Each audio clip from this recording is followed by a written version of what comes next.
Hi, this is Ace reading, and today I'll be reading Curious George's Dream.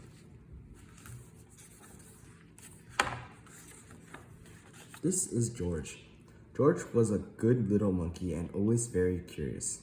After a long day at the amusement park with his friend, the man with the yellow hat, George was tired and glad to be home. Soon dinner was ready, but when George sat down to eat, he was too small to reach his plate. "I'm sorry, George," the man said. "I forgot to fix your chair." He put a large book on George's chair, and George climbed up. He sat on the book that was set on his chair. George thought about his day. All day he had been too small. "Your hands are too little to hold these baby bunnies," the manager of the petting zoo told him. "I'm sorry," said the man operating the carousel. "I cannot let you on. You need a grown-up to ride with you." "Maybe next year," said the man talking tickets at the roller coaster. But after a good meal and a good dessert, George began to feel better. When the dishes were finished, the man said, "George, I have a surprise for you," and they went into the living room. The surprise was a movie. George was glad to watch a movie. That was something he was not too small to do. George was enjoying the movie, but it had been a full day and now he had a full stomach. Soon he could not keep his eyes open. The next thing George knew, he was back at the petting zoo.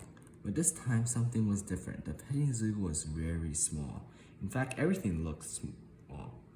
George looked around. Then he looked at himself. Maybe everything wasn't so small after all. He thought maybe he was big. Uh-oh, this is not right, thought George. Then he remembered the bunnies. Why, he was not too small to hold the bunny now.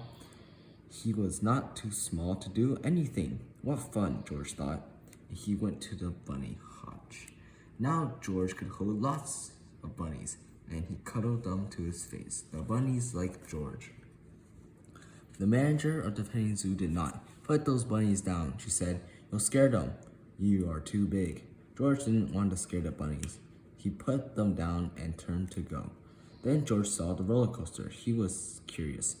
Was he big enough to ride it now? Of course he was big enough, if only he could find a seat big enough for him. But the man taking tickets made George leave. "You cannot ride this ride," he said. "You are too big." George was sad he could not ride, but he did as he was told. "Catch that monkey," someone yelled at George as George was leaving the roller coaster. "He's dangerous." People in the park became frightened. They began to run. They ran in all directions, but mostly they ran away from George. George felt awful. He didn't want to frighten anyone. He just wanted to hide. But where could he go? He was too big to fit anywhere. Then George saw the carousel. He wouldn't need a grown-up to get on with him this time. But this time, George wished he had a grown-up with him. He wished his friend was here. George sat on the carousel feeling lonely. Suddenly, someone called his name. "George, George?" It sounded like the man with the yellow hat. Could his friend be here to take him home? George heard his name again. It was his friend. George wanted to jump into his friend's arms, but the man with the yellow hat was too small. How could he ever take George home now? The man called his name again. "George," he said, "wake up. It's time for bed. You fell asleep watching the movie." George looked at his friend. Why, he wasn't small after all. George looked at himself. He was not big.